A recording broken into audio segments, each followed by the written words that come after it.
yang lebih cerah. Oh, oh, oh, oh.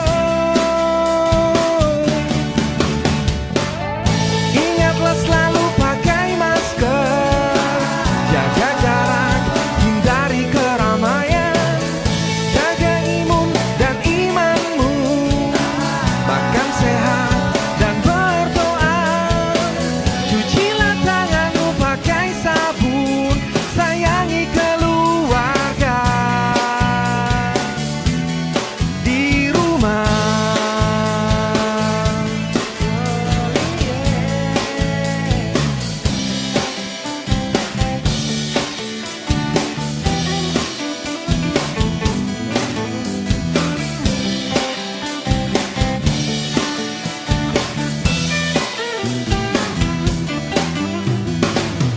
Bersama kita dapat mencegah, lebih baik tetap di rumah aja. Selalu harus saling menjaga agar kita sehat jiwa dan raga. Oh, oh, oh, oh.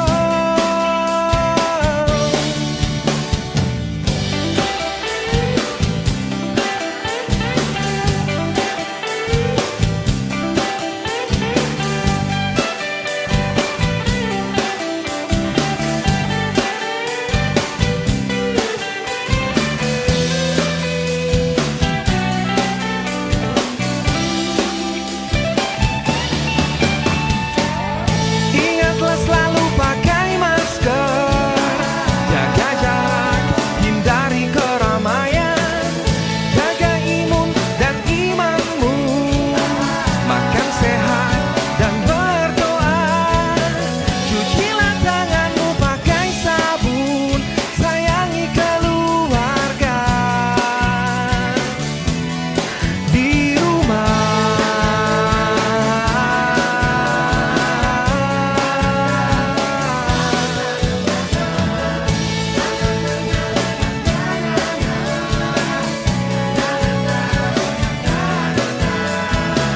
Cucilah tanganmu pakai sabun, sayangi keluarga. Wow, wow, di rumah.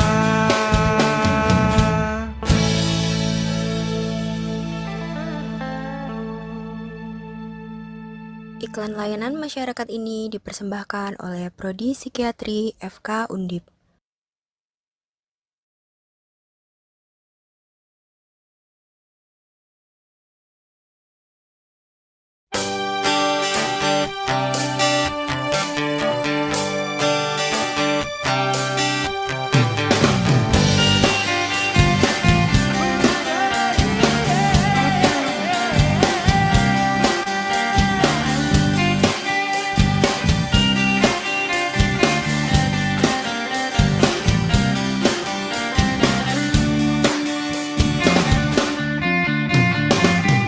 Hai kawan, dengarlah lagu ini dari kami untukmu anak negeri.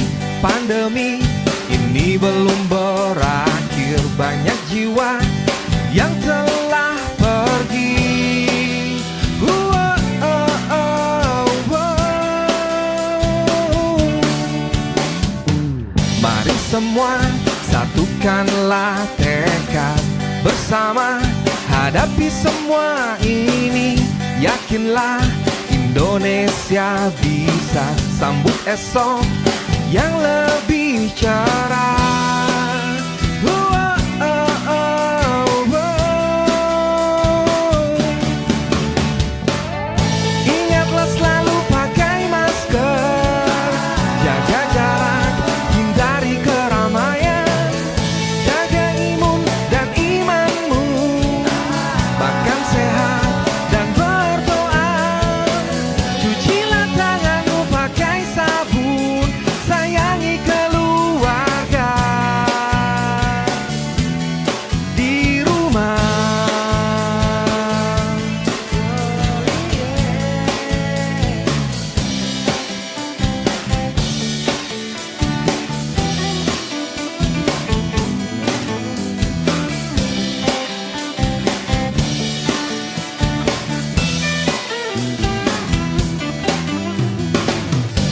Bersama kita dapat mencegah, lebih baik tetap di rumah aja. Selalu harus saling menjaga agar kita sehat jiwa dan raga.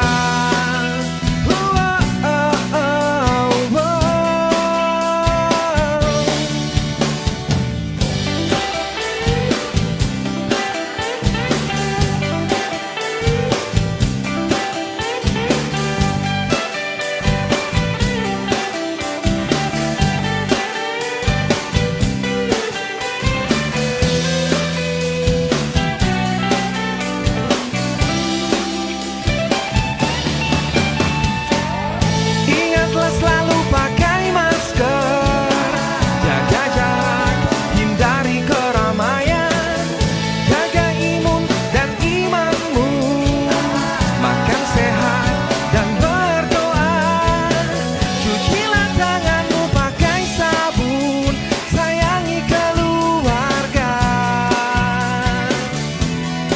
di rumah.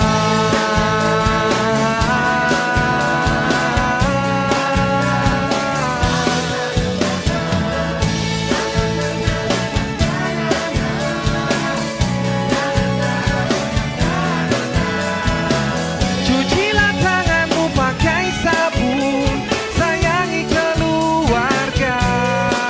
Wow, wow, di rumah.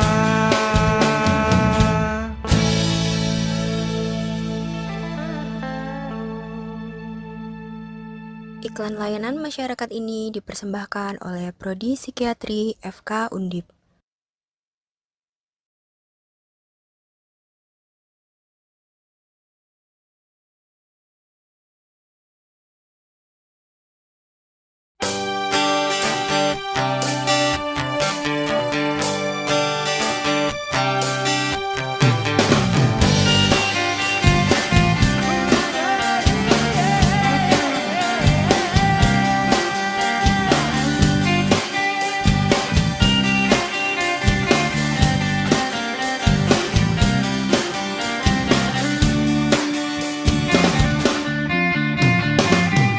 Hai kawan, dengarlah lagu ini dari kami untukmu anak negeri.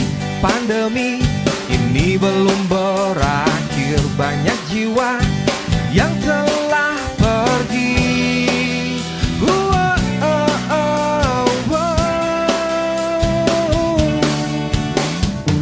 Mari semua satukanlah tekad bersama hadapi semua ini. Yakinlah Indonesia bisa sambut esok yang lebih cerah.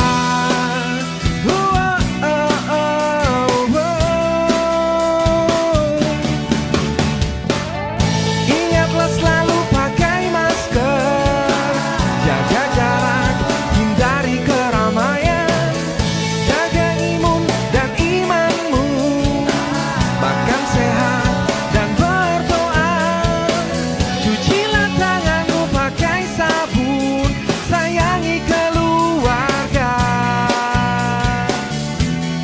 di rumah.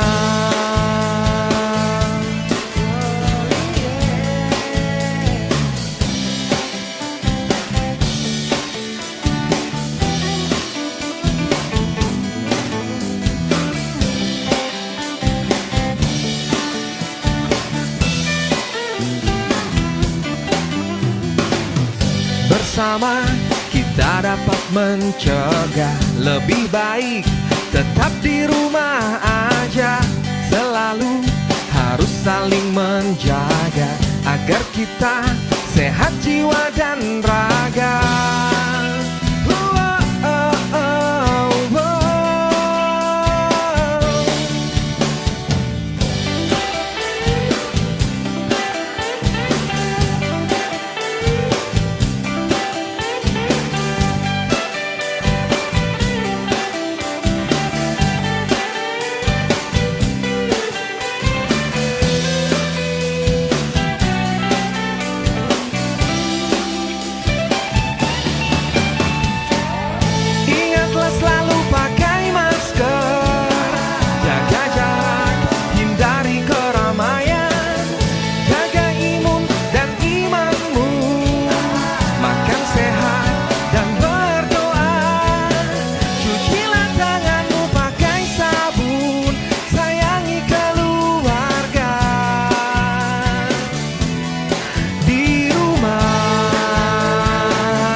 Iklan layanan masyarakat ini dipersembahkan oleh Prodi Psikiatri FK Undip.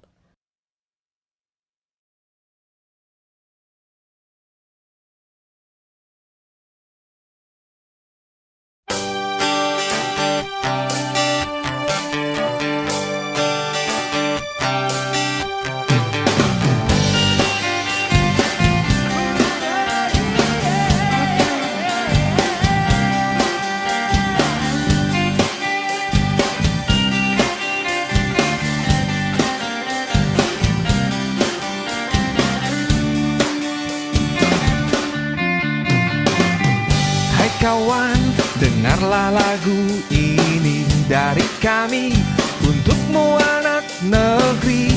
Pandemi ini belum berakhir, banyak jiwa yang telah pergi. Wow, oh, oh, wow. Mari semua satukanlah tekad bersama hadapi semua ini. Yakinlah Indonesia bisa sambut esok yang lebih cerah. Wow, oh, oh, wow. Ingatlah selalu pakai masker, jaga jarak, hindari keramaian, jaga imun dan imanmu, makan sehat dan berdoa. Cucilah tanganmu pakai sabun, sayangi keluarga di rumah.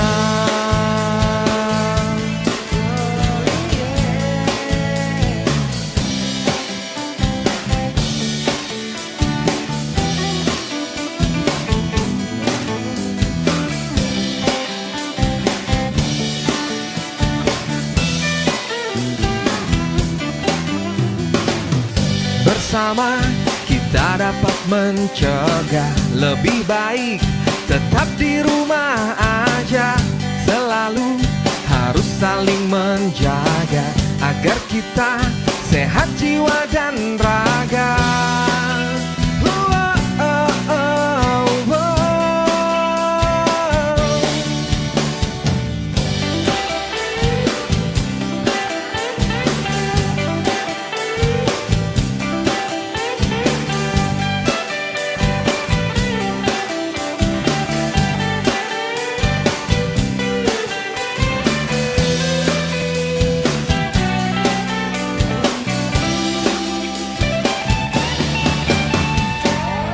Ingatlah selalu pakai masker, jaga jarak, hindari keramaian, jaga imun dan imanmu, makan sehat dan berdoa.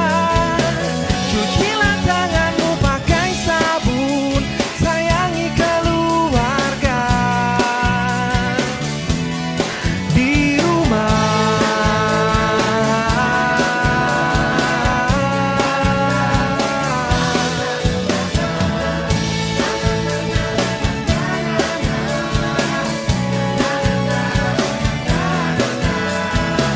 Cucilah tanganmu pakai sabun, sayangi keluarga. Wow, wow, di rumah.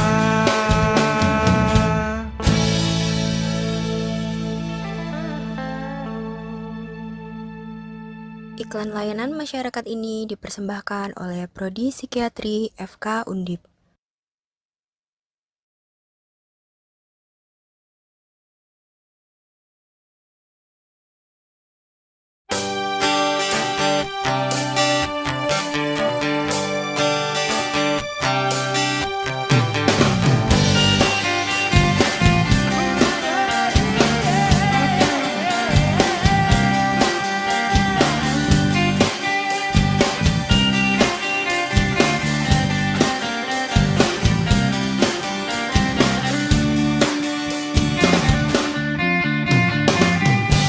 kawan, dengarlah lagu ini dari kami untukmu anak negeri.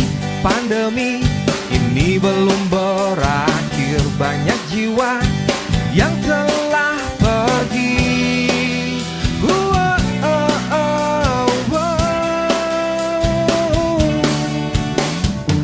Mari semua satukanlah tekad bersama hadapi semua ini.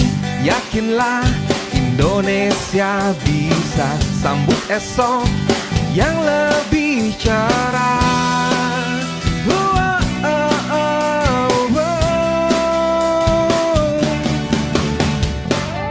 Ingatlah selalu pakai masker, jaga jarak, hindari keramaian, jaga imun dan imanmu, makan sehat dan berdoa, cucilah tanganmu pakai sabun, sayangi keluarga di rumah.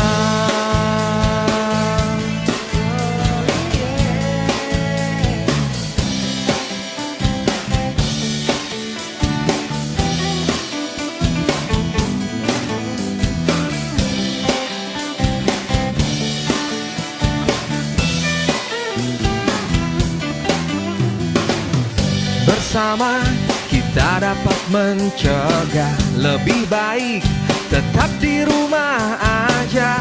Selalu harus saling menjaga agar kita sehat jiwa dan raga.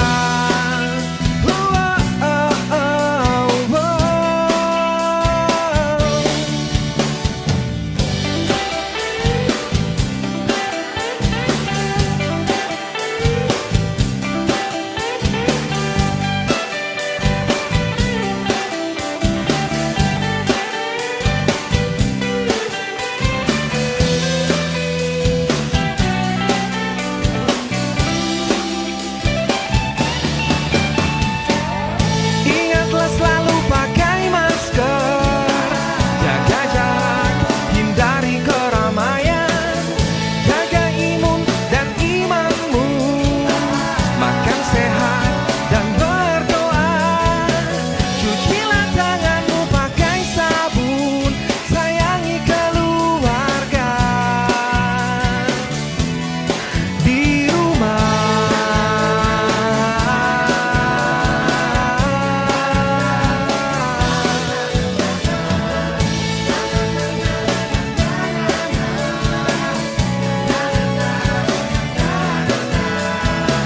Cucilah tanganmu pakai sabun, sayangi keluarga.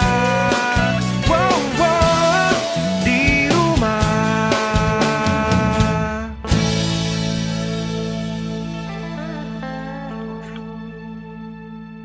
Iklan layanan masyarakat ini dipersembahkan oleh Prodi Psikiatri FK Undip.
Assalamualaikum warahmatullahi wabarakatuh. Selamat siang Bapak Ibu semua. Selamat siang Dr. Inawati Yusuf, Magister Kesehatan, Spesialis Kedokteran Jiwa. Selamat siang Dr. Tanjung Ayus Mukhtar, MSI Med, Spesialis Kedokteran Jiwa. Terima kasih Bapak Ibu semua atas kehadirannya pada siang hari ini untuk mengikuti edukasi online merawat penderita dengan skizofrenia. Untuk menyingkat waktu, saya serahkan segera kepada Dr. Yonatan sebagai pembawa acara pada edukasi online siang hari ini. Silakan kepada Dr. Yonatan. Terima kasih Dr. Fethi. Bismillahirrahmanirrahim. Assalamualaikum warahmatullahi wabarakatuh. Selamat siang dan salam sejahtera bagi kita semua. Terima kasih kepada seluruh peserta seminar online dengan judul merawat penderita dengan skizofrenia yang telah bergabung dengan bersama kami, baik melalui media Zoom maupun streaming dan dari channel YouTube Undip TV Official. Kami berharap Bapak Ibu semua dalam keadaan sehat walafiat dan tetap bersemangat menjalani aktivitas setiap hari. Baik, sebelum kita mulai acara ini, saya ingin mendengar respon Bapak Ibu terlebih dahulu. Saya akan menyapa dengan Bapak Ibu dengan salam sehat jiwa. Bapak Ibu bisa mengetik di kolom salam sehat jiwa dengan mungkin dengan nama dan dari mana. Tadi saya lihat dari NTT, ya ternyata pesertanya tidak hanya dari Pulau Jawa juga. Oke. Mungkin boleh ketik salam sehat jiwa.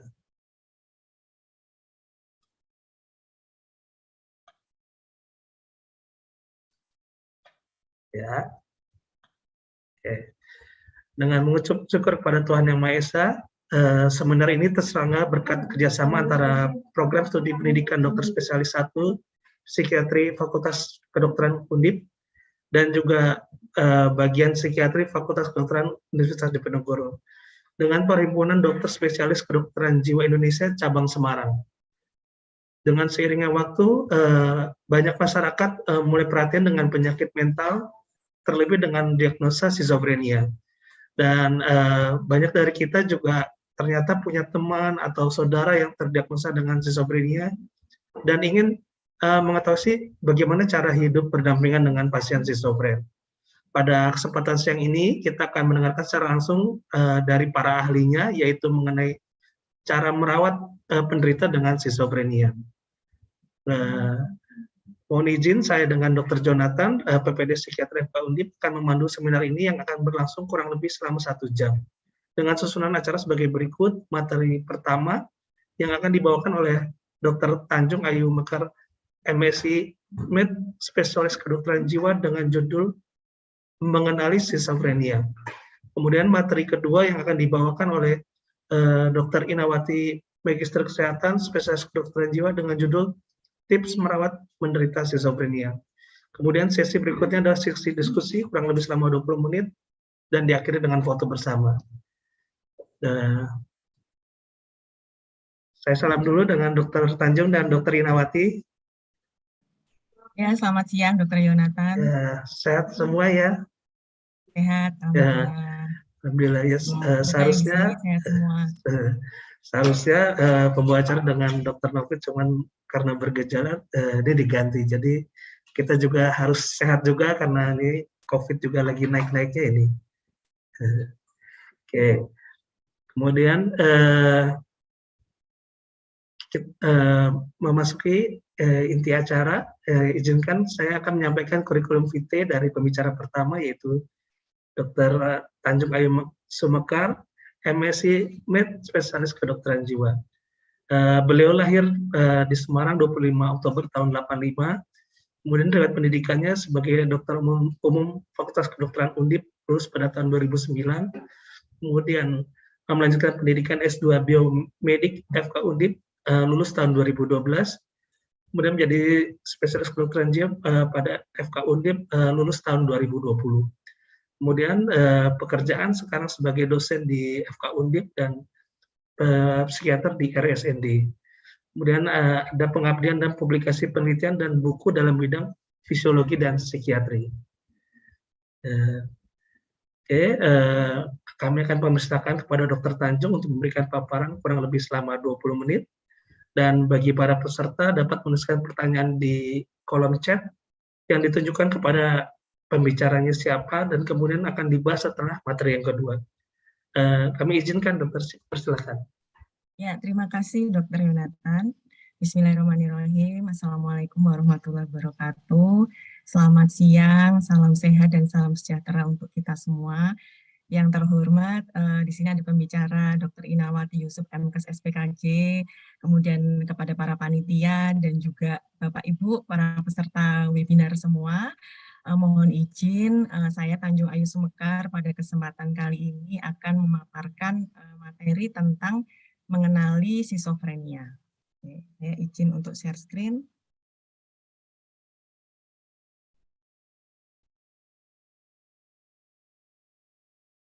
Apakah sudah terlihat, Dr. Yonatan? Ya, sama dokter. Ya.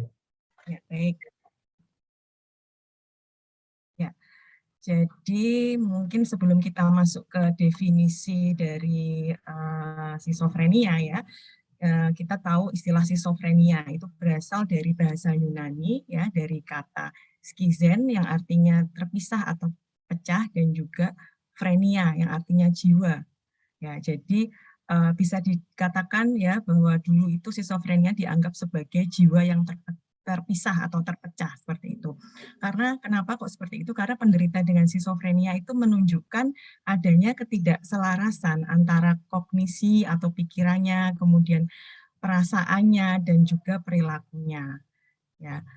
Nah, untuk definisinya sendiri, skizofrenia itu merupakan gangguan jiwa yang bisa dikatakan berat ya, dengan ciri utama kesulitan dalam membedakan mana yang real atau mana yang nyata dengan yang non-real atau yang tidak nyata. Untuk sejarah skizofrenia sendiri, pada awalnya sekitar tahun 1880-an, itu psikiater-psikiater dahulu ya dan juga Emil Kraepelin itu menamakan gangguan tersebut dengan nama demensia precox atau demensia di masa muda atau masa awal ya, karena gejala yang didapatkan itu mirip dengan demensia ya. Jadi ada penurunan pada proses pikir atau daya pikir yang pada saat itu dikatakan mirip dengan demensia ya, namun terjadi pada orang yang lebih muda sehingga disebut dengan demensia precox. Namun seiring dengan berjalannya waktu sekitar tahun 1908 ya, psikiater yang lain yaitu Eugene Bleuler itu menggambarkan gejala utama sebagai 4A ya. Jadi pada gangguan tersebut ada gejala 4A, antara lain adalah asosiasi ya atau ide yang terganggu, kemudian afek yang terganggu. Afek itu ekspresi emosi. Jadi pada orang dengan skizofrenia itu ekspresi emosinya terganggu, wajahnya datar atau terbatas seperti itu. Kemudian autisme. Autisme itu adalah isolasi dengan sosial ya, dan ada ambivalensi. Ambivalensi atau adanya ketidakcocokan perasaan ya yang dirasakan oleh seorang individu ya, jadi punya suatu pertentangan perasaan di dalam satu individu, ditambah dengan halusinasi dan juga delusi. Dan Bleuler pada saat itu menyadari bahwa penyakit tersebut bukanlah demensia karena beberapa pasiennya itu membaik ya. Kalau demensia itu kan lama-kelamaan akan memburuk, tapi ini setelah diterapi ternyata membaik. Sehingga akhirnya diusulkan gangguan tersebut dinamakan dengan skizofrenia sebagai ganti dari demensia precox. Nah, untuk prevalensinya sendiri, jadi angka kejadiannya itu dikatakan skizofrenia adalah 1% dari populasi, dan di Indonesia sendiri menurut riset kesehatan dasar pada tahun 2013, angka kejadian gangguan jiwa berat atau psikotik ya, yang dimana di dalamnya ada skizofrenia adalah sekitar 1,7 dari 1.000 orang. Atau kalau dari total keseluruhan dari masyarakat Indonesia itu lebih dari 400.000 jiwa ya, cukup banyak juga. Kemudian skizofrenia ini lebih sering terjadi pada laki-laki daripada perempuan, dan biasanya muncul pertama kali pada usia remaja akhir atau masa dewasa. Untuk perjalanan penyakit dari skizofrenia seringkali diawali dengan suatu fase yang dinamakan dengan fase prodromal. Fase ini merupakan suatu periode di mana mulai terjadi penurunan fungsi dalam kehidupan. Ditandai dengan gejala-gejala yang dinamakan dengan gejala negatif. Apa saja gejala negatif itu? Jadi gejala negatif itu kadang-kadang tidak terlihat, tidak nampak ya, karena biasanya orangnya itu hanya jadi lebih pendiam seperti itu ya. Jadi miskin kuantitas dan isi pembicaraan, lebih banyak diem, lebih banyak nggak mau menjawab pertanyaan seperti itu. Kemudian ada ekspresi emosi yang terbatas. Misalnya ada orang lain yang bercanda seperti itu, pada orang yang sudah mengalami fase prodromal ini, dia tidak ada lagi ekspresi emosi ya seperti bahagia, tertawa dalam merespon dari sekitarnya. Tidak mampu melaksanakan aktivitas rutin yang menjadi tugas sehari-harinya, misalnya seorang karyawan atau seorang mahasiswa ya, itu sudah sulit untuk melaksanakan tanggung jawabnya. Tidak mampu lagi menikmati kesenangan ya, kita bisa lihat biasanya dia suka apa, hobinya apa. Nah, kalau sudah masuk ke fase ini, fase prodromal itu penderita sudah tidak mau lagi ya, padahal hal tersebut biasanya disenengin, misalnya olahraga atau mungkin berkebun atau mungkin memasak. Nah, itu sudah tidak ada keinginan untuk melakukan hobinya. Kehilangan motivasi, kemudian gangguan dalam hubungan sosial. Nah, kemunculan ini ya, munculnya gejala-gejala ini biasanya terjadi perlahan-lahan secara gradual dan seringkali tidak disadari oleh orang lain atau keluarga di sekitarnya sampai nanti masuk ke fase selanjutnya, fase aktif. Untuk fase aktif sendiri ini gejalanya sudah lebih bertambah lagi, sudah mulai tampak ada perubahan perilaku, kemudian perubahan dalam proses berpikir dan perasaannya ya. Bila dibandingkan dengan orang normal itu sudah sangat berbeda. Jadi di sini ada yang dinamakan dengan gejala positif. Gejala positif itu tidak didapatkan pada orang normal, tapi pada orang dengan skizofrenia itu ada. Misalnya halusinasi. Halusinasi itu didefinisikan sebagai suatu respon terhadap stimulus yang tidak ada. Jadi tidak ada stimulus ya, tapi orang dengan halusinasi, yang mengalami halusinasi itu seperti merespon adanya suatu, misalnya suara ya. Tidak ada suara, tidak ada sumbernya, tidak ada orang bicara, tapi dia seperti mendengar ada orang bicara di telinganya ya. Kemudian melihat bayangan-bayangan, padahal tidak ada objeknya, seperti itu yang dinamakan dengan halusinasi. Kemudian yang lain adalah gejala delusi atau bahasa Indonesianya waham, merupakan suatu keyakinan yang salah yang walaupun orang lain itu sudah meyakinkan bahwa keyakinan dari penderita itu salah, tapi dia tetap meyakini itu. Ya, misalnya dia merasa seperti dipantau oleh tangganya dengan menggunakan suatu alat, misalnya CCTV, dipasang CCTV untuk memantau gerak-geriknya.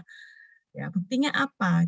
Ya, sudah dijelaskan oleh orang lain bahwa tidak ada yang memantau, tidak ada yang memasang CCTV, tapi dia sangat-sangat yakin bahwa ada yang memantau, ada yang mau berbuat jahat pada dirinya, ada yang mau mengejar-ngejarnya ya, dan banyak lainnya ya, keyakinan-keyakinan yang menjadi gejala dari skizofren itu ya. Tidak hanya seperti dipantau ya, banyak sekali ada yang dinamakan dengan waham kebesaran. Kalau waham kebesaran itu merasa bahwa dirinya itu mempunyai sesuatu yang sangat-sangat tidak sesuai dengan apa yang dipunyai saat itu. Misalnya dia punya kemampuan untuk menyembuhkan orang lain ya, atau dia punya harta yang berlimpah, padahal sebenarnya menurut keluarga tidak ada, tapi dia sangat yakin bahwa dia mempunyai itu.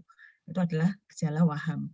Kemudian disorganisasi bicara atau bicara tidak nyambung ya, atau bicara melantur ya, jadi diajak bicara itu sudah tidak connect lagi, tidak nyambung dengan apa yang dibicarakan. Disorganisasi tingkah laku.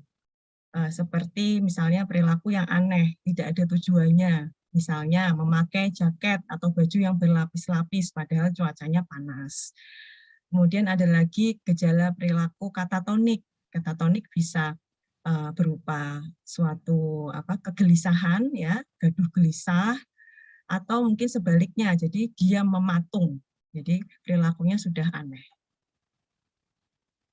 Nah, kemudian pada fase aktif tetap bisa dijumpai gejala negatif yang tadi muncul pada fase prodromal, tapi biasanya tertutup oleh gejala positifnya, tapi masih ada ya.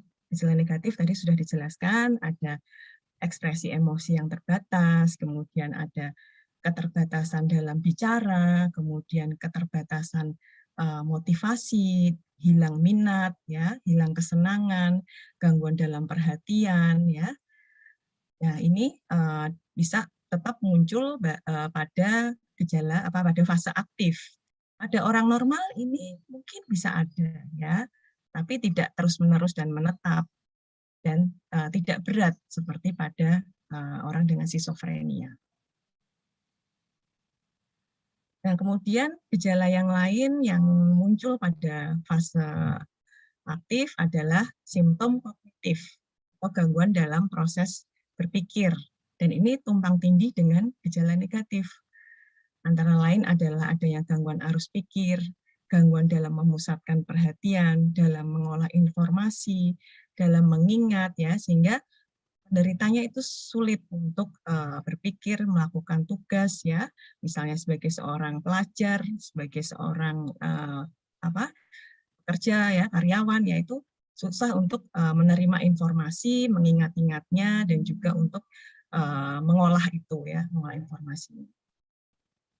Kemudian selain gejala kognitif ada lagi gejala agresivitas. Dan ini juga tumpang tindih juga dengan gejala positif, ya. Antara lain adalah sulitnya mengendalikan impuls. Jadi orangnya agresif, bisa terjadi penyerangan secara verbal, fisik, ya, membahayakan diri sendiri maupun membahayakan orang lain, ya. Ada ide untuk bunuh diri, perilaku bunuh diri, dan juga agresivitas dalam hal seksual. Nah, ini adalah rangkuman dari fase skizofrenia. Yang pertama adalah fase prodromal yang didominasi oleh gejala negatif dan biasanya tidak nampak dan tidak disadari oleh lingkungan sekitarnya.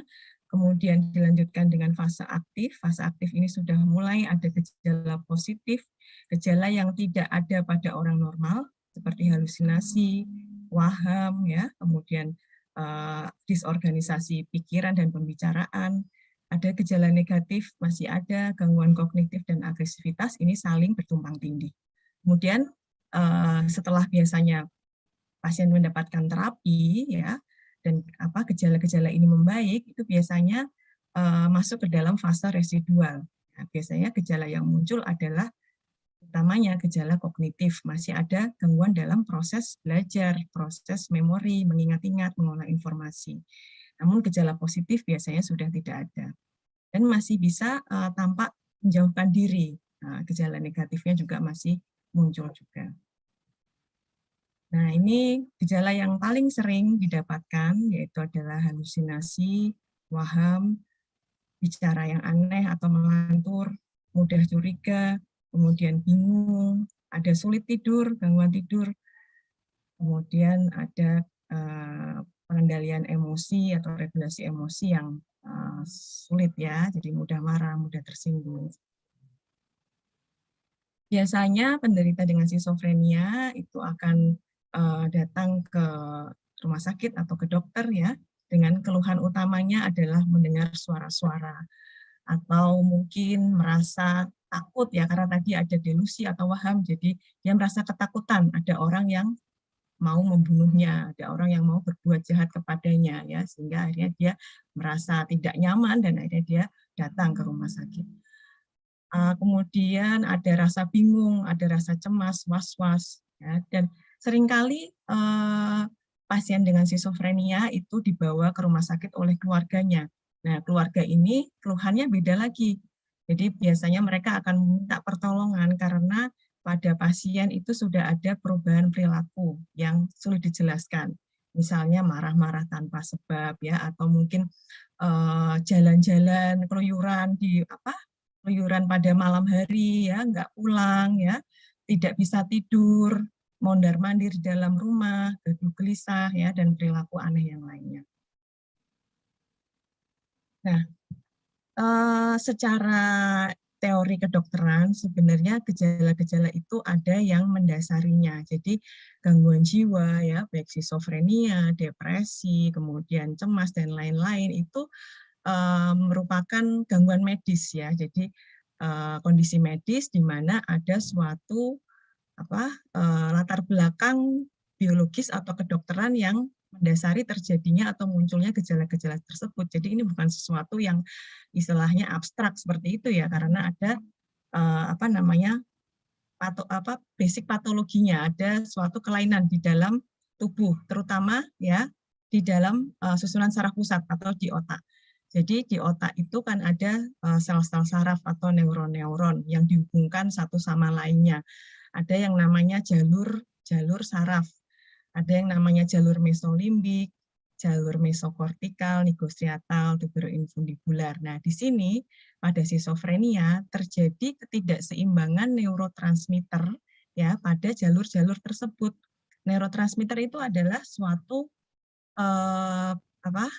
senyawa kimia yang tugasnya adalah menghubungkan atau mengkoneksikan antara sel saraf yang satu dengan sel saraf yang lain. Pada komposisi atau pada kadar yang normal ya, neurotransmitter dopamin itu memang diperlukan dalam proses berpikir ya, motivasi dan lain sebagainya. Nah, yang terjadi pada skizofrenia ini neurotransmitter dopamin itu terlalu banyak atau berlebihan. Jadi increase in dopamin, DA itu dopamin, yang menyebabkan gejala positif kalau kelebihan dopaminnya itu ada di jalur mesolimbik. Sedangkan ada kekurangan dopamin ya pada jalur mesokortikal itu bisa menyebabkan gejala yang lain seperti gejala negatif, gejala kognitif, dan gejala afektif. Dan juga di jalur yang lain seperti nigrostriatal dan tuberoinfundibular itu juga berperan juga ya, terutama nanti pada hubungannya dengan efek dari obat-obat antipsikotik atau obat untuk mengatasi gejala-gejala pada skizofrenia. Faktor risiko terjadinya skizofrenia sebenarnya bermacam-macam ya, karena ini multifaktorial ya. Jadi risikonya antara lain adalah adanya riwayat keluarga dengan gangguan jiwa. Jadi memang riwayat genetik itu mempengaruhi ya.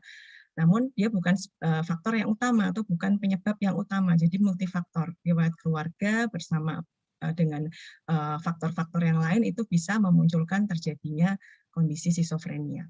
Kemudian faktor yang lain adalah mengalami peristiwa traumatis seperti kematian orang terdekat, atau mungkin pelecehan seksual atau kekerasan di masa kecil ya, juga bisa meningkatkan risiko terjadinya gangguan skizofrenia.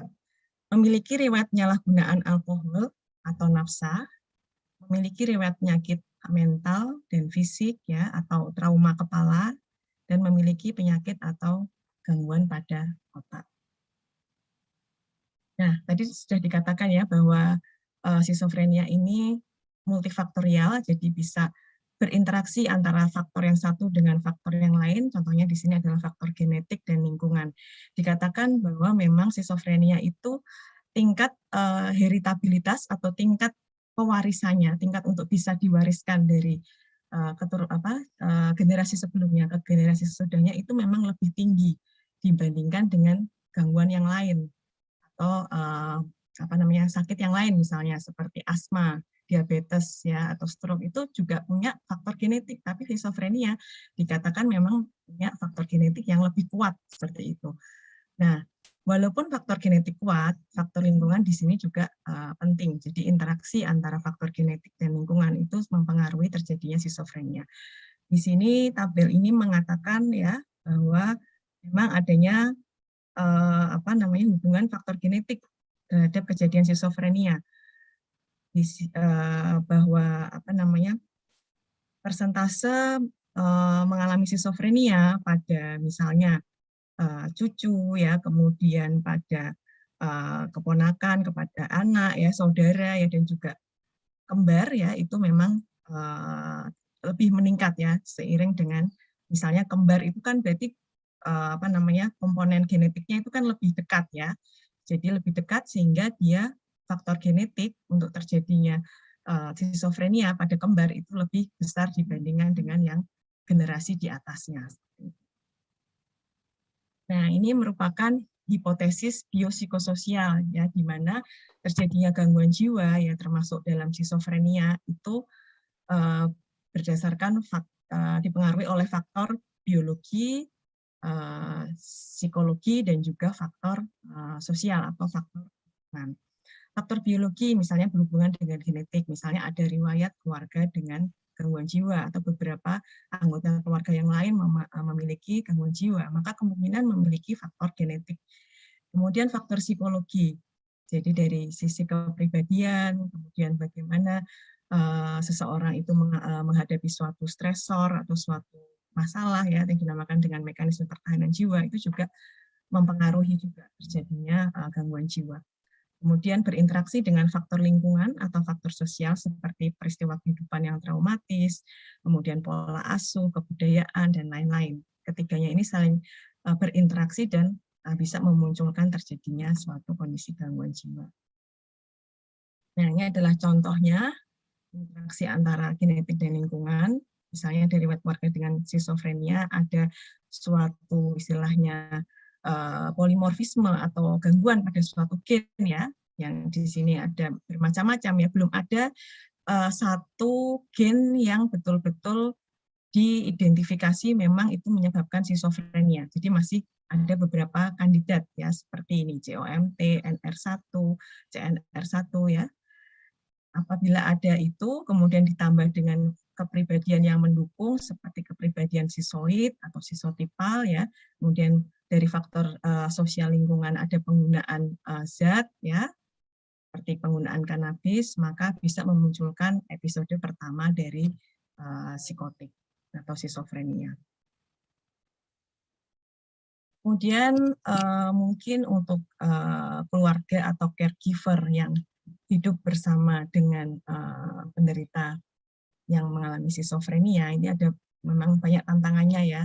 Tantangannya antara lain adalah adanya halusinasi ya, kemudian waham dan paranoid atau kecurigaan yang dialami penderita ini akan sulit untuk dipahami oleh baik itu oleh keluarga ya maupun oleh orang lain.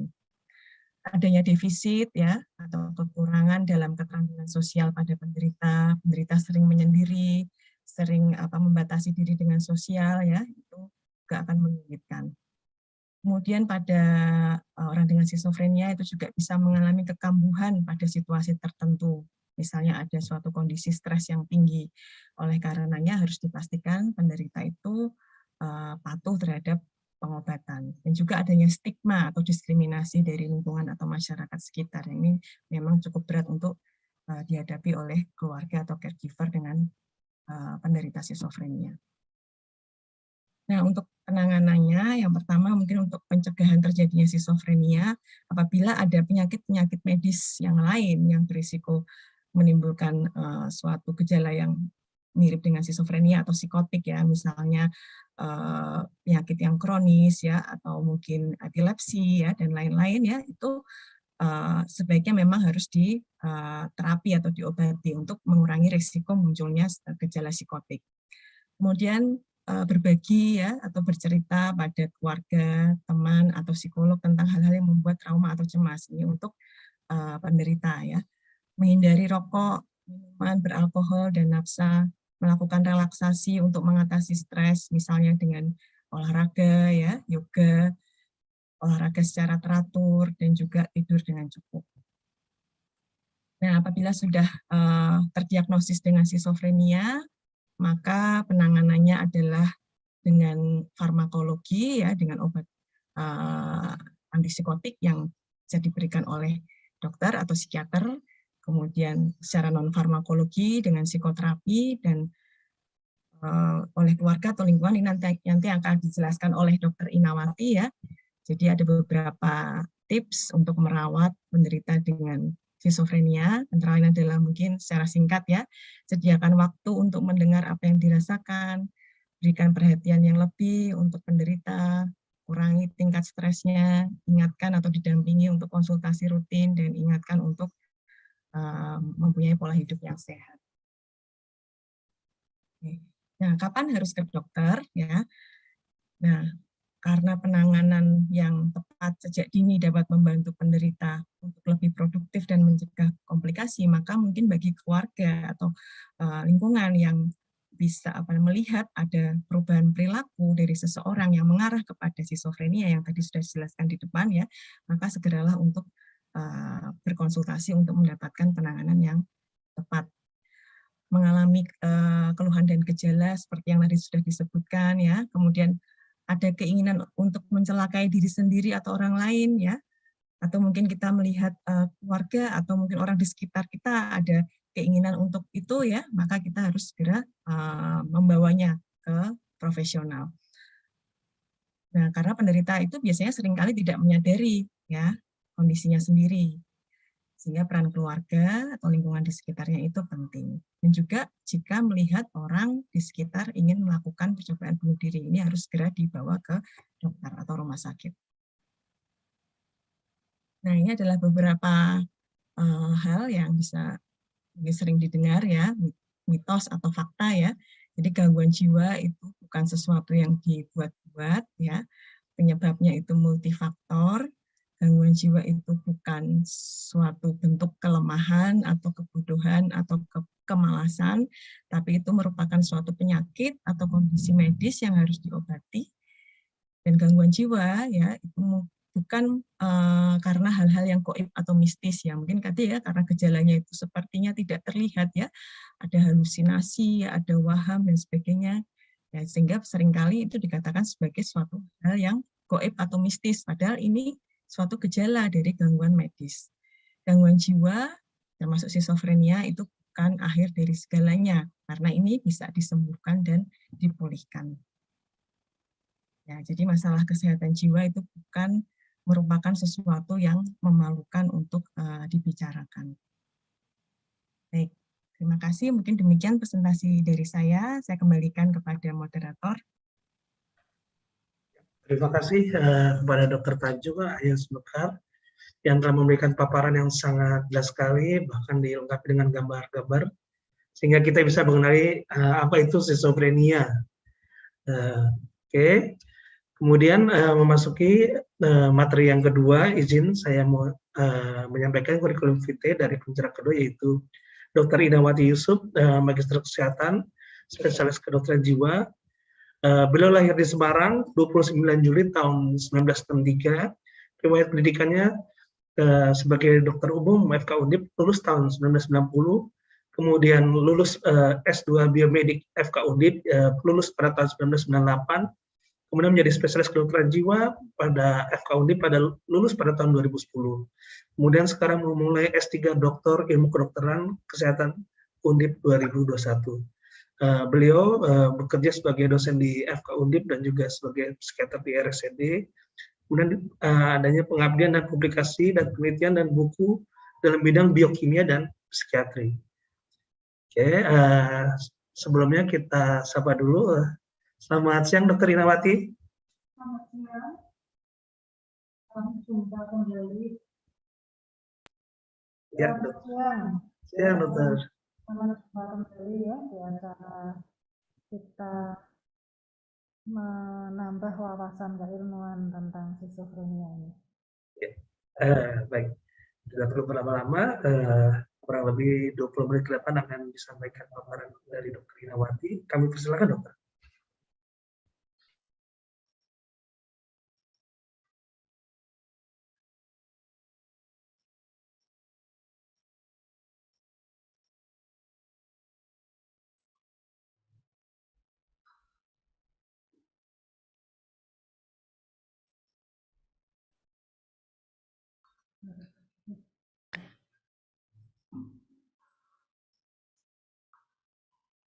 Ya, jadi selamat siang pada kesempatan hari ini, mungkin juga pada para teman-teman yang menyimak pada siang hari ini.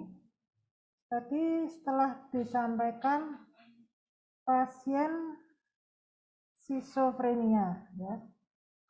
Alasan skizofrenia ini adalah yang gangguan jiwa berat, ya, bukan untuk semua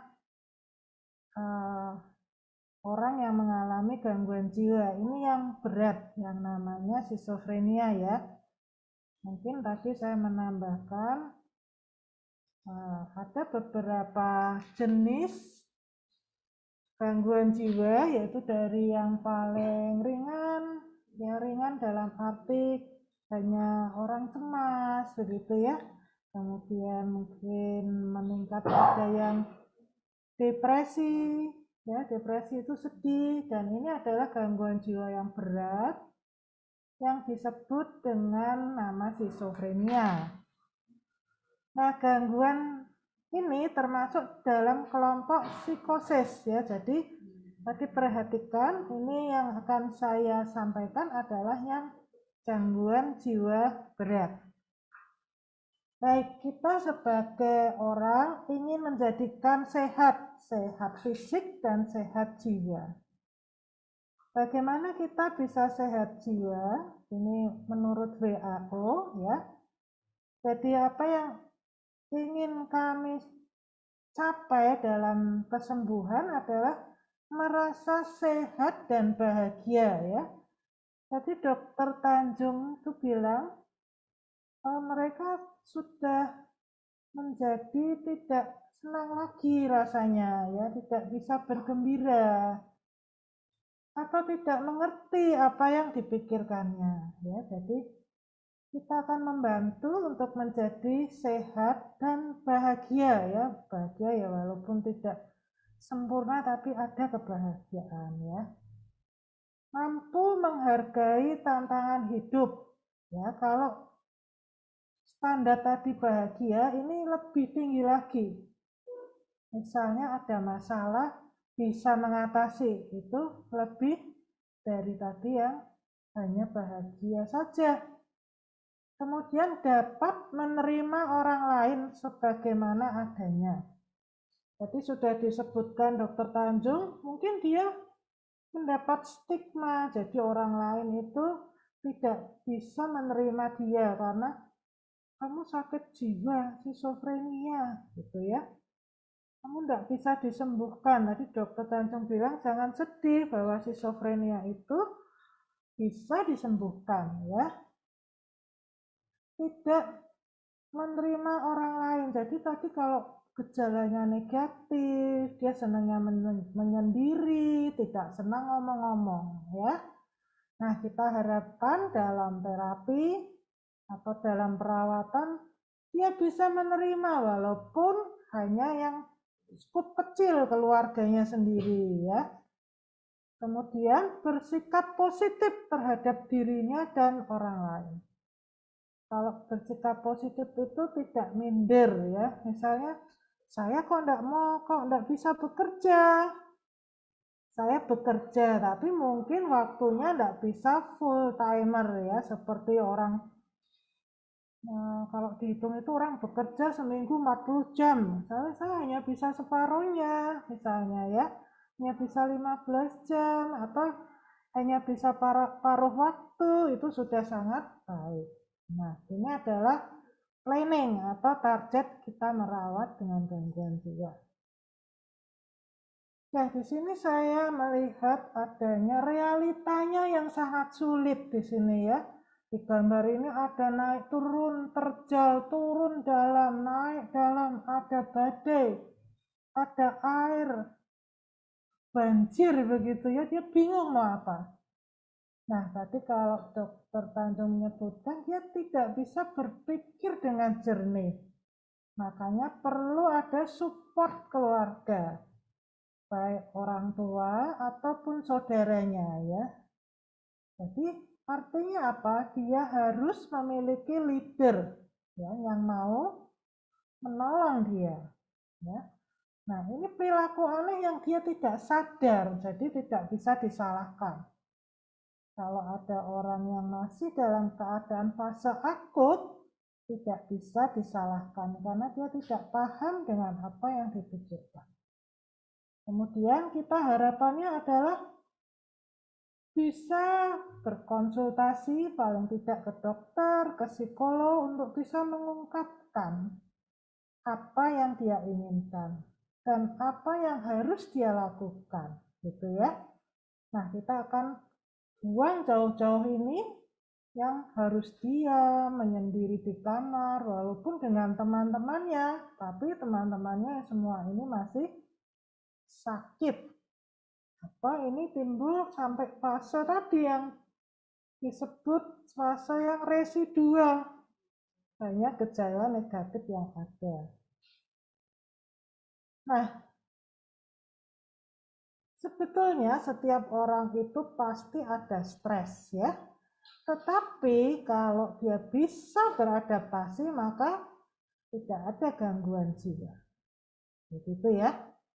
Dia akan menjadi panah yang ke bawah ini berhasil dan sembuh dan menjadi lebih kuat mentalnya. Makanya perlu keluarga yang utuh, perlu keluarga yang saling mendukung sehingga akan menjadi suatu keberhasilan dalam mentalnya.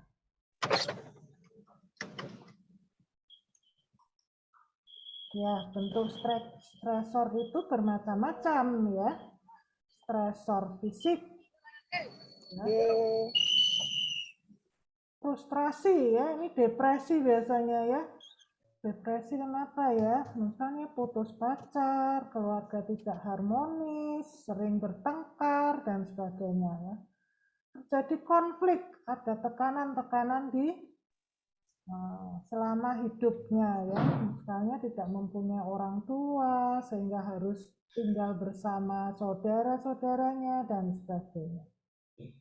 Adanya ancaman, ya, termasuk ancaman keuangan, tidak punya uang, atau utang dikejar-kejar debt collector begitu ya. Jadi hidup ini terasa menakutkan. Ya, tadi yang sudah disebutkan di sini adalah beberapa fase yang tadi Tanjung katakan. Fase akut itu tipsnya adalah apa? Harus diobati. Kalau tidak mau minum obat, bisa dibawa, kalau yang di Semarang ini dekat, harus dirawat di rumah sakit supaya terapinya tetap berjalan ya.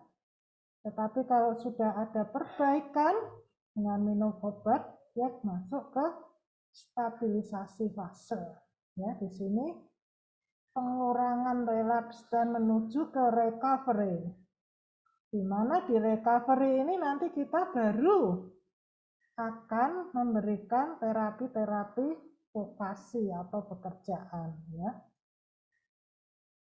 Nah, faktor-faktor yang diperhatikan mungkin di lingkungan dan di dalam keluarga ya. Di sini pasien yang menderita skizofrenia ada istilah kalau nanti dinikahkan akan sembuh, itu belum bisa diikuti 100% ya, karena dengan ada pernikahan, ada penambahan keluarga, ada stresor keuangan juga, ada stresor anak-anak harus membesarkan ya. Kemudian stresor nanti sekolah anak-anak itu akan juga memberikan tambahan beban ya. Jadi untuk keluarganya sendiri bagaimana? Di dalam suatu keluarga kalau yang dinamakan epigenetik atau genetik behavior ya. Seorang anak itu akan meniru perilaku ayah, perilaku ibunya, dan sebagainya. Pasti ada, walaupun sedikit. Bagaimana kalau dengan ayahnya yang mungkin berperilaku agresif seperti itu, seperti kasar ya, atau pengajarannya yang belum sesuai. Nah, ini menjadi suatu yang perlu dipertimbangkan ya di dalam keberhasilan perawatan ya, perawatan dalam dirinya sendiri, perawatan dalam keluarganya, perawatan dalam anak-anak. Nah, Di dalam kita mau menterapi dengan baik, tadi saya sebelum ini membaca, saya gangguan skizofrenia 10 tahun tapi belum sembuh-sembuh. Yang pertama kali dilihat di situ adalah jenis skizofrenia atau jenis psikosis atau gangguan jiwanya apa. Ya, artinya apakah benar-benar sudah skizofrenia ya. Nah, itu yang harus pertama diperhatikan karena saya di sini membahas tentang skizofrenia. Pertama kita di sini akan melihat sejak kapan toh itu gejalanya muncul ya sampai ke berat. Di sini tadi disebut prenatal, yang sudah disebutkan Dokter Tanjung, ada genetik juga enggak ya. Kalau memang di situ ada genetiknya, maka proses penyembuhannya juga ada faktor tambahan genetik ya. Kemudian kalau tadi pas sakitnya hanya karena depresi ditinggal pacar, mungkin itu akan menjadi lebih ringan karena faktornya hanya satu. Tapi kalau ada genetik juga faktornya menjadi dua, begitu gambarannya. Nah, di sini adalah gejala-gejala yang merah ini akut. Nah, kenapa tadi Dokter Tanjung menyebutkan gejala prodromal itu tidak terlihat? Kapan? Nah, di sini kan terlihat yang merah ini adanya di usia 18-25. Nah, biasanya tercetus pada saat di sini. Jadi kalau skizofrenia itu munculnya di usia 18 sampai 25 di dewasa muda ya. Kalau prodromal tadi baru naik sedikit-sedikit belum. Nah, setelah 25 tahun, ini di sini banyak simptomnya yang harus nanti kita terapi. Nah, kalau sudah lebih 25 tahun gimana? Nah, apabila tadi tidak diterapi dengan baik, ada di gambaran otaknya, walaupun ini baru hipotesis, jadi tidak selalu orang gangguan jiwa dilihat pasti otaknya demikian ya, enggak ya. Jadi kalau ini episode pertama ini sakit, nah ini merah-merahnya sedikit, nah gitu ya. Kalau mulai ada kambuh lagi nih, turun nih kambuh lagi, jadi ada episode kedua. Ya di sini usia 25 sampai 27 begitu ya. Ternyata pengobatannya juga kurang baik, tidak patuh, keluarganya tidak care, yang penting pokoknya berobat begitu aja. Kambuh lagi nih di sini. Ya, yang ketiga. Nah, setelah itu ini episode keempat. Udahlah kamu nikah aja lah gitu ya. Ternyata dia enggak fleksibel juga dalam menangani masalahnya, juga tambah berat. Timbul episode keempat kekambuhannya. Nah, di sini adalah beberapa yang hilang neuronnya, atau mungkin tadi dibilang kalau neuron ada kerusakan-kerusakan kecil begitu ya, kayak kalau kabel itu kebakar angus-angus kecil gitu ya. Nah, kalau treatmentnya tidak bagus, support keluarga nggak bagus, lingkungannya nggak bagus, akan masuk ke kronik ya, karena relapse yang berulang dan residual simptom. Akhirnya dia tadi yang disebutkan dalam pekerjaan tidak bisa melaksanakan dengan baik. Ada kekurangan, ada penurunan kognitif dan sebagainya. Nah, dalam keadaan kronik sampai usia 40-50 terjadi treatment yang resisten. Ya udahlah, aku udah nggak tahu lagi, susah, nggak bisa diterapi misalnya begitu. Sudah saya udah mentok nih gitu ya. Nah,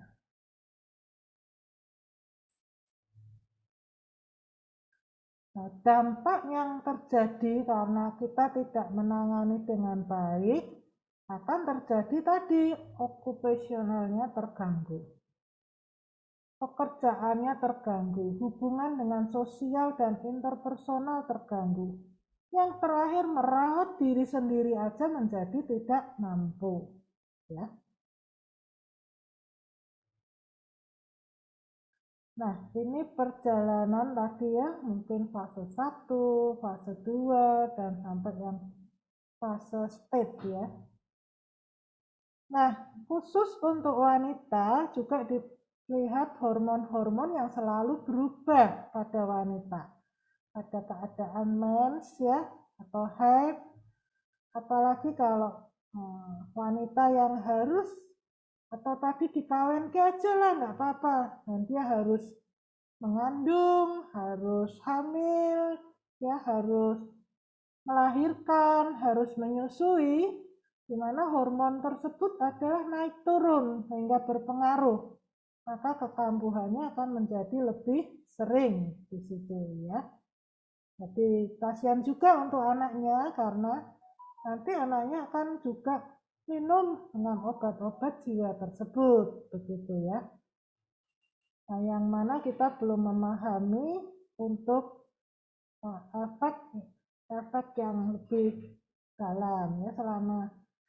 Selama ini ada yang hamil juga anaknya tidak berpengaruh apa-apa, cuman kalau penelitian selanjutnya besok belum kita pahami, belum ada penelitian yang demikian ya. Nah, ini efek-efek misalnya trauma persalinan dan sebagainya yang menyebabkan timbulnya gangguan jiwa itu juga bisa menjadi salah satu risiko. Nah, apabila sudah lebih dari 45 tahun maka akan terjadi defisit sindrom ya, di mana akan mielinisasinya berkurang atau perbaikan neuronnya akan lambat. Nah, bagaimana kita akan memahami kalau orang ini atau orang dengan schizofren ini akan kambuh, begitu ya? Bisa juga kita melihat facial dinamiknya, facial ekspresinya. Gimana akan terlihat nanti sosialnya gimana? Aku nggak mau keluar rumah aja lah, aku di kamar aja. Nah, itu berarti sudah mulai ada tanda-tanda gejala negatif muncul. Nah, ini adalah suatu gambaran tadi kalau satu episode dia tidak ada hendaya atau tidak ada kerusakan ya, itu bisa 22% orang mengalami gangguan jiwa schizofrenia tapi sembuh total ya. Kemudian ada episode yang berat tapi tidak ada atau kerusakannya minimal, itu bisa dialami dari 35% orang yang didiagnosa dengan gangguan schizofrenia. Nah, ini yang akan kita cari, kita kejar ya. Banyak loh, ini separuh dari orang yang gangguan jiwa bisa sembuh. Ya, 22 tambah 35 berapa? 57%. Nah, tetapi kalau gangguan jiwa itu walaupun masih sebentar dan banyak timbul kekambuhan dengan eksaserbasi, tidak sembuh normal dengan eksaserbasi, maka keadaan ini tadi menyedihkan kita ya, 8% ini tidak bisa kembali normal. Eksaserbasi itu tidak bisa normal ya, ini bawahnya enggak mentok sampai bawah. Nah, 35% lagi tidak bisa kembali normal kalau eksaserbasi yang naik turun enggak karuan ini. Ya, jadi 35% di sini tidak akan kembali atau sembuh dengan normal. Kenapa yang kita sebutkan tadi gejala negatif yang sulit atau susah? Nah, kita terapi ya, mungkin dengan obat juga. Karena ini kita harus berusaha dari diri pasien dan diri orang-orang dekat yang mensupport dia. Sehingga banyak di sini negara negatif yang muncul. Artinya apa? Belum tertangani dengan baik. Sehingga pasien-pasien schizofrenia itu menjadi tidak produktif. Ya, karena gejalanya masih banyak. Memang dia senangnya menyendiri, nggak senang mikir, ya toh, nggak senang ngomong, lah dia harus bekerja begitu. Nah, kalau yang positif kemana? Kalau yang positif itu dengan obat pastinya akan menurun, ya. Dengan obat akan terjadi perbaikan. Tapi kalau yang negatif ini kadang masih tidak tertangani, ya. Makanya perlu ada tambahan di sini, ya.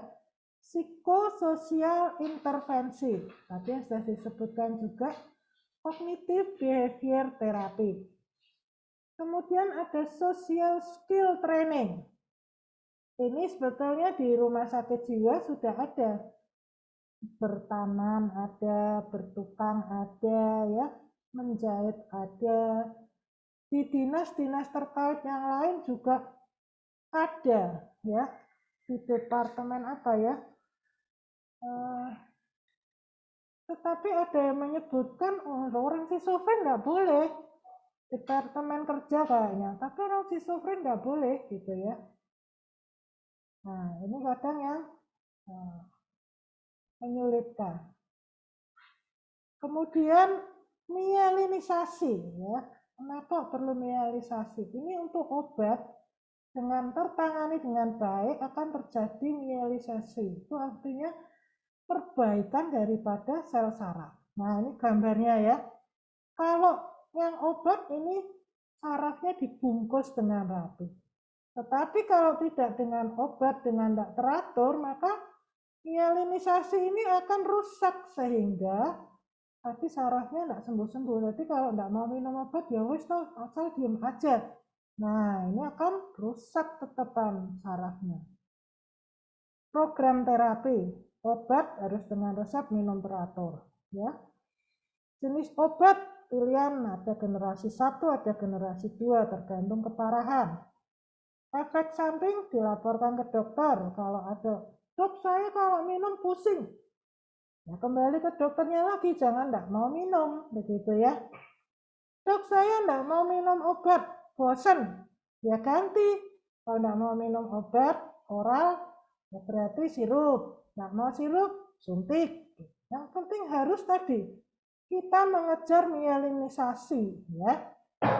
Evaluasi perawatan, ya, oleh dokternya juga ini. Dokternya harus juga mengevaluasi perawatannya bagaimana, ya. Ini psikoedukasi sudah, psikoterapi tadi harus dengan teman-teman atau psikologi atau kelompok KSPI ada, kelompok tentang schizofrenia, ya. Waduh, ternyata resisten dok, nggak bisa. Berarti kita mielinisasi nggak terkejar. Pasiennya kronis, maka harus ditambah antioksidan, ya, namanya terapi adjustment, ya. Ini disebutkan antioksidan. Nah, setelah ini terapi lain apa ya? Ada bisa stem cell, ECT, dan lain-lain. Nah, ternyata sudah selesai juga. Mungkin di sini nanti kita bisa diskusi apa masalah yang ada, maka kita akan coba uraikan masalahnya supaya bisa lebih baik. Terima kasih. Terima kasih Dr. Nawati atas penjelasannya, menarik sekali, pemaparan sudah diberikan. Baik, kita akan masuk ke seksi diskusi. Kita sudah ada beberapa pertanyaan, mungkin boleh dibagikan di share screen. Ya, untuk Dr. Tanjung, bagaimana tips yang mudah untuk orang awam atau masyarakat untuk mendeteksi awal adanya skizofrenia pada seseorang sehingga cepat mendapatkan penanganan dan pertolongan medis? Karena seringkali ketika dibawa ke rumah sakit sudah dibiarkan bertahun-tahun. Ya, terima kasih pertanyaannya. Pertanyaan yang bagus ya ini ya. Jadi memang tadi kan sudah jelaskan ya. Jadi memang gejala dari skizofrenia itu kan tidak hanya seperti halusinasi, waham dan sebagainya ya.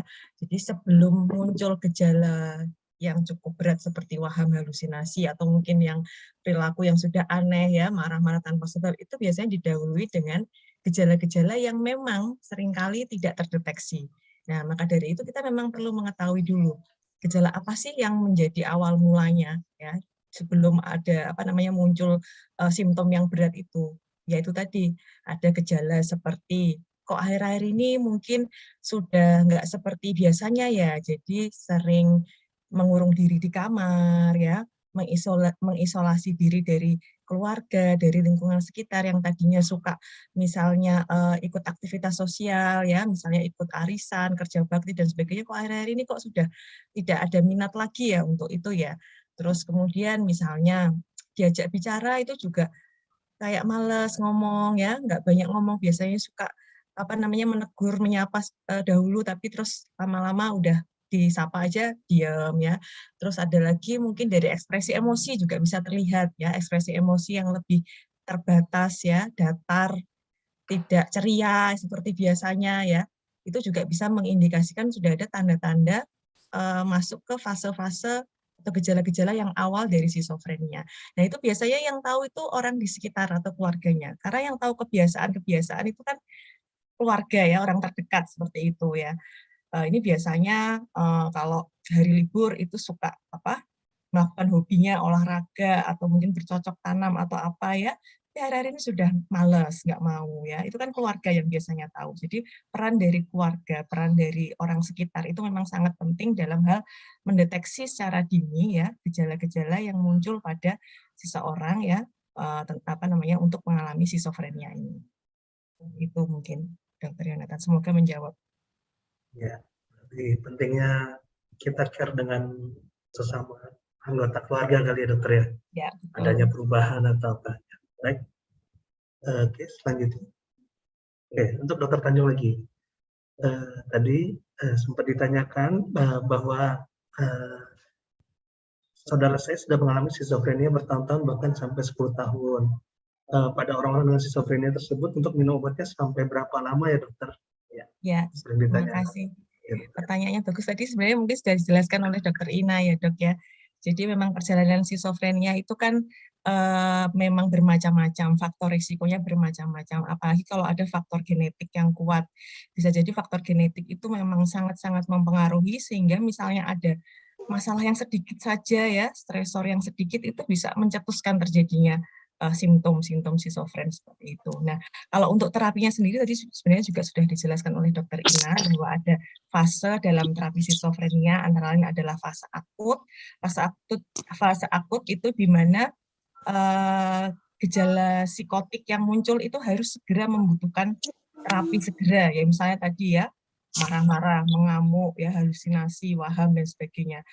Ini fokus untuk menghilangkan gejala psikotiknya. Biasanya durasinya sekitar 1-2 bulan itu untuk fase akut. Nah, kemudian fase akut tidak hanya sampai itu aja, dilanjutkan dengan yang namanya fase stabilisasi. Fase stabilisasi ini pengobatan masih diteruskan seperti itu ya, untuk menstabilkan kondisi dari pasien tersebut. Karena di fase ini ya setelah 2 bulan itu resiko kekambuhannya sangat tinggi, apalagi kalau dia terpapar masalah lagi, terpapar stresor lagi, itu bisa kambuh lagi. Jadi diharapkan masih diteruskan pengobatannya. Fokusnya untuk mencapai kestabilan kondisi. Bisa sampai 6 bulan ya. 6 bulan ya, bisa sampai 1 tahun seperti itu secara teori. Kemudian setelah fase stabilisasi dilanjutkan dengan fase rumatan. Nah, setelah itu, setelah 6 bulan ya, itu ada lagi fase itu tadi rumatan, maintenance ya, untuk mencegah kekambuhan juga dan memperbaiki derajat fungsinya supaya dia bisa kembali berfungsi ke masyarakat lagi, kembali bekerja lagi ya. Dia mungkin masih membutuhkan obat. Nah, walaupun minum obat ya, mungkin pasien dan keluarga merasa jenuh ya.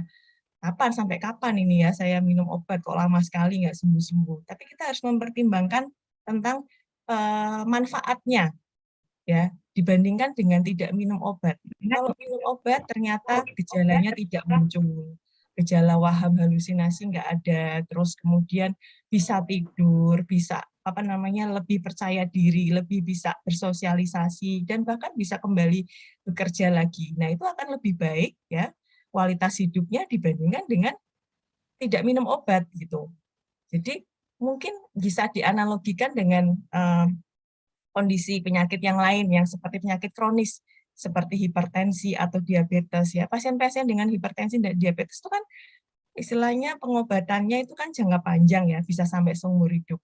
Tapi dengan pengobatan jangka panjang itu istilahnya kesehatannya kondisi fisiknya akan baik ya, bisa untuk aktivitas, bisa berfungsi dengan baik ya dibandingkan kalau dia tidak minum obat, terus kemudian tensinya tinggi, gula darah tinggi, pusing ya, tidak bisa beraktivitas dan lain sebagainya.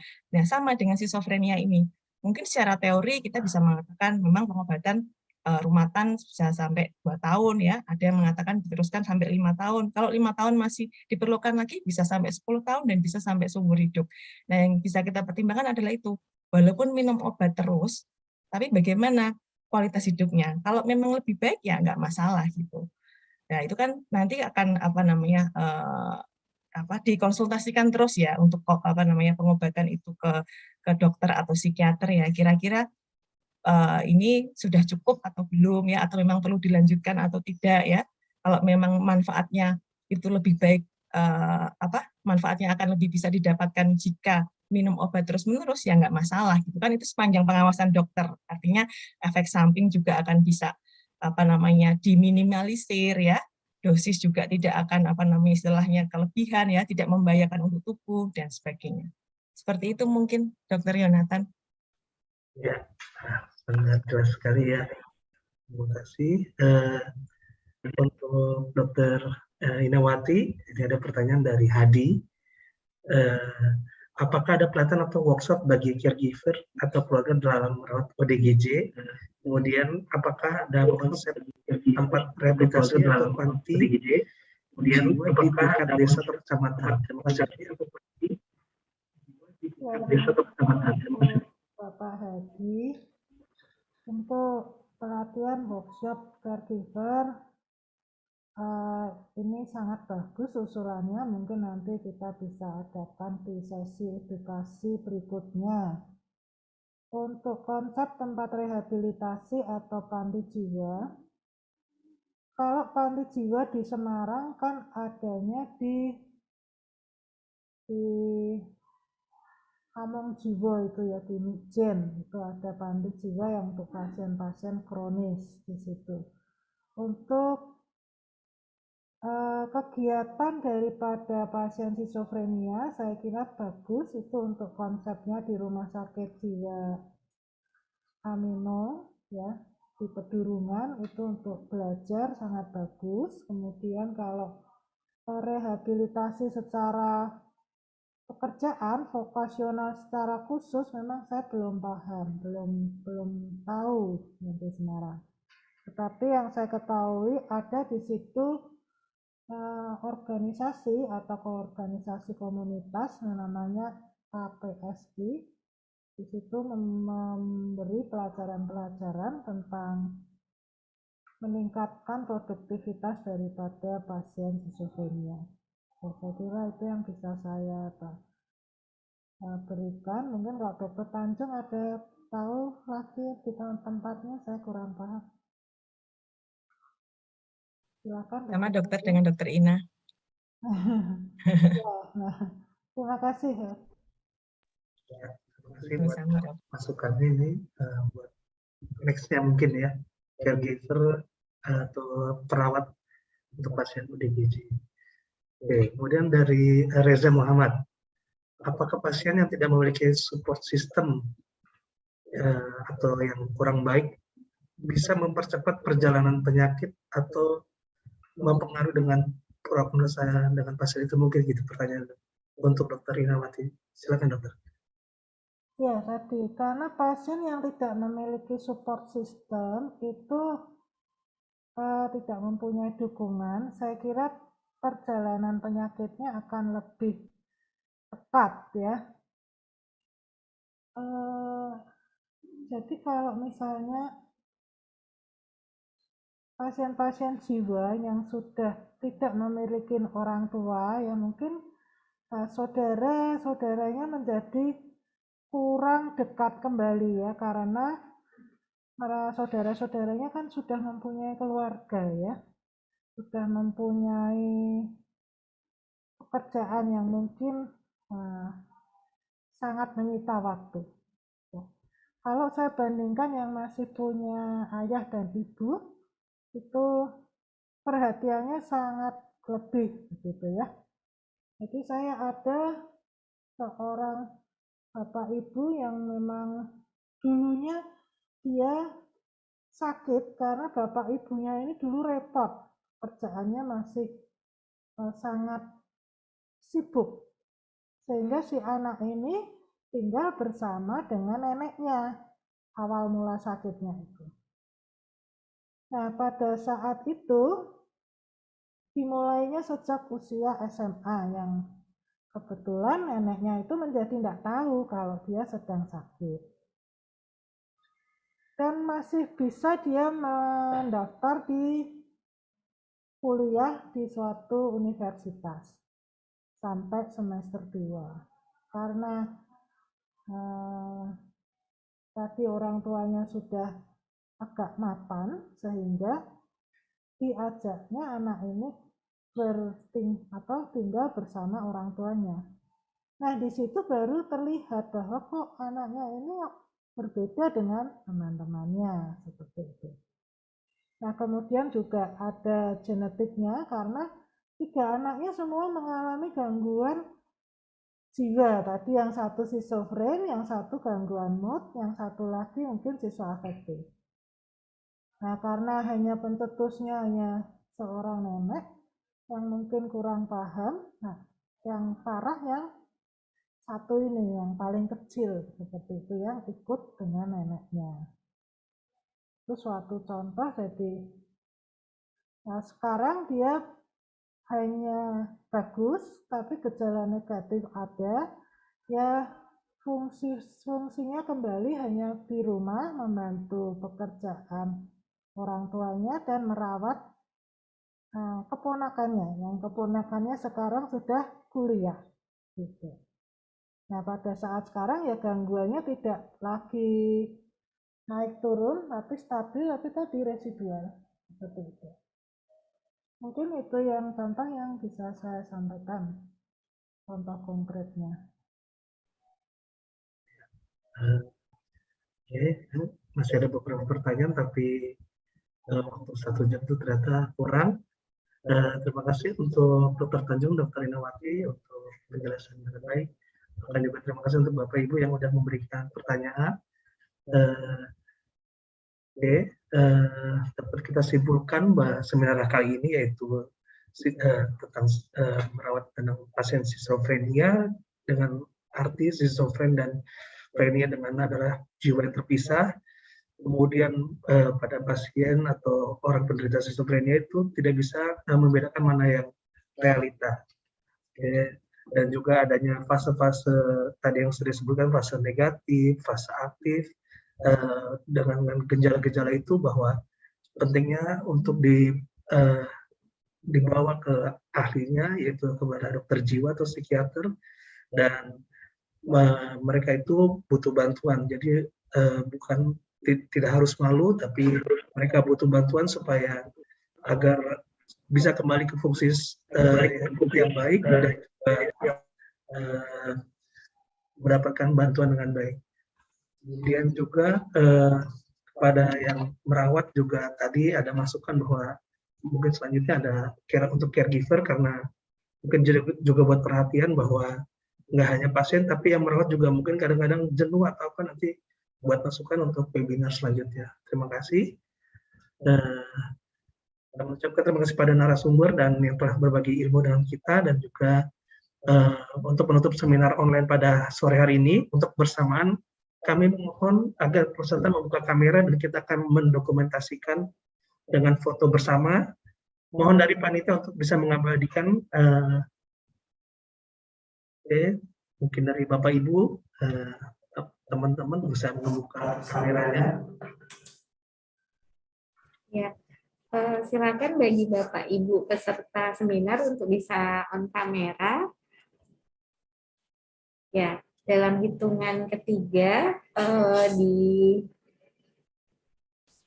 slide pertama ya. 1, 2, 3. Untuk slide keduanya. 1, 2, 3. Ya, satu kali lagi. 1, 2, 3. Terima kasih Bapak Ibu. Sampai jumpa. Terima kasih semuanya. Terima kasih Dr. Yonatan, Dr. Fenty, semuanya, panitia, Bapak Ibu Ya. peserta. Oke. Terima kasih Dokter. Jadi sekali lagi untuk seluruh peserta yang sukses mengikuti dari WhatsApp akhir seminar, mohon maaf kepada para penanya yang belum sempat dijawab. Yang memang masih penasaran bisa menghubungi kontak person yang sudah ada. Dan sekali lagi semoga bermanfaat bagi kita semua. Akhir kata, salam sehat jiwa. Wassalamualaikum warahmatullahi wabarakatuh. Sampai jumpa lagi di seminar series berikutnya dari Psikiatri FK Undip. Terima kasih. Waalaikumsalam. Terima kasih Dr. Ina. Terima kasih, Dok. Udah Ya. izin live ya. Ya. Terima kasih Dokter.